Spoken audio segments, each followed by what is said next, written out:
You are a living instrument. When we sing, we are using our body as a musical instrument. It is very important that we take care of that instrument. Anything that we do differently can impact our sound. In fact, if we drink enough water, that's one of the most important things that we can do to take care of our voice. I want you to pause this video right now and go get a drink of water. Not just a drink, but a cup of water or a water bottle right now. I will wait. Pause the video. Go. All right, now that we have wet our whistle, let's jump right in. Like I said, a lot of how we treat our body is going to impact our sound.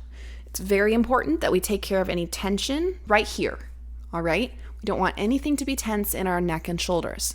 For me, this is a big struggle, I would say, because that's where I carry most of my tension from my days. So what I want you to do with me is we're going to bring our shoulders up to our ears and drop them down again. And try to breathe in when your shoulders go up and let it out. Okay, now I want you to roll your shoulders back. 2, 3, 4, 5. And the other way. 1, 2, 3, 4, and 5. For whatever reason, that one's a little less smooth for me today. So I know that we're working out some kinks. Now your neck. We're going to go to the side very gently.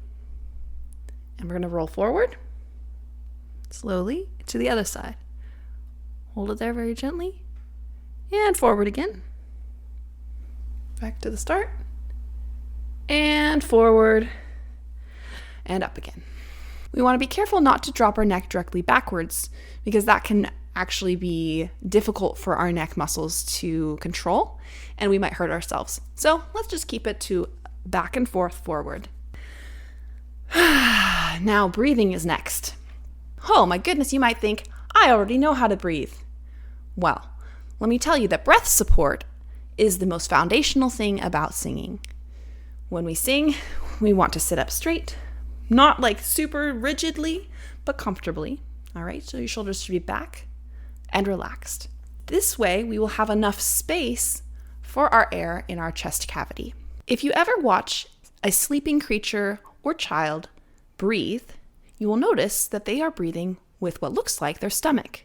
That is the kind of breathing that we forget as we grow older.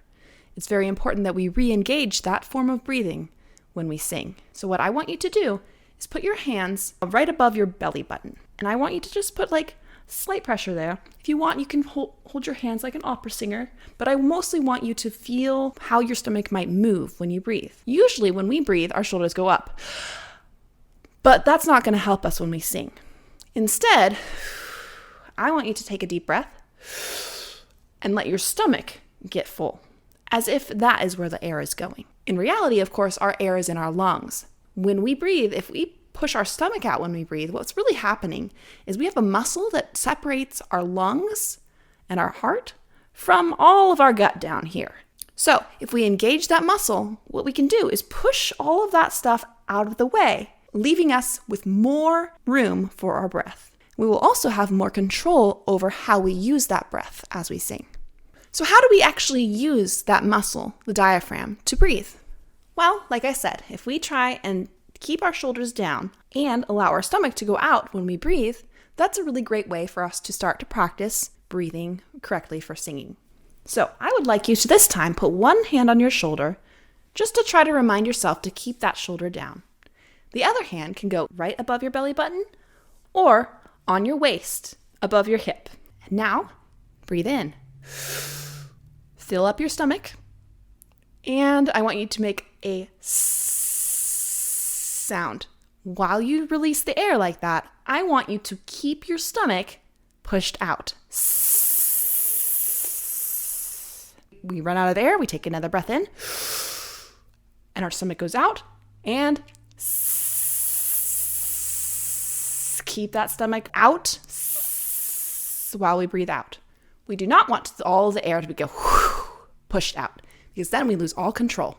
All right, now that we have done a breathing exercise, I would like us to do some listening. I believe that listening is the most important part of singing, because in order for us to sing what we want to, we need to be able to match sounds that we hear.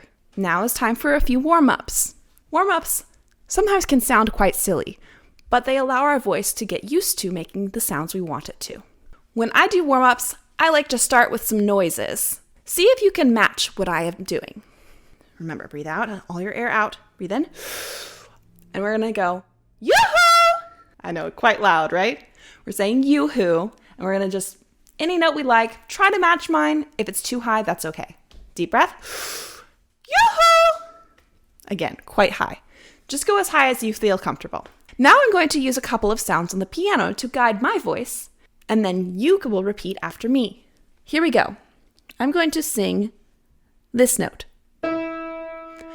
Ah. I'm going to have us do a exercise that allows us to practice our breath work. So, hand on your stomach or on the side of your stomach. All your breath out, breath in.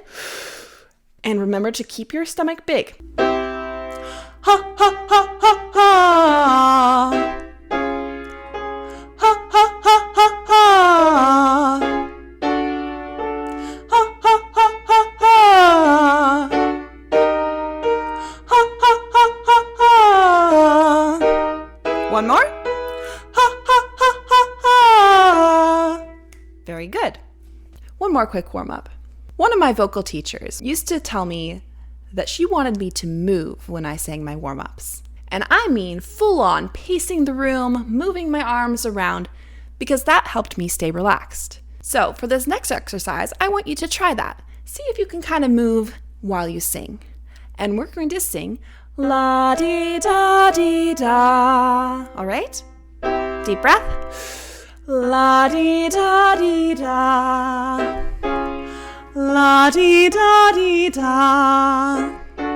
La-dee-da-dee-da. La-dee-da-dee-da. One more. La-dee-da-dee-da. Very nice. You'll notice that you might have been taking bigger, deeper breaths. A lot of things will come together when we add movement.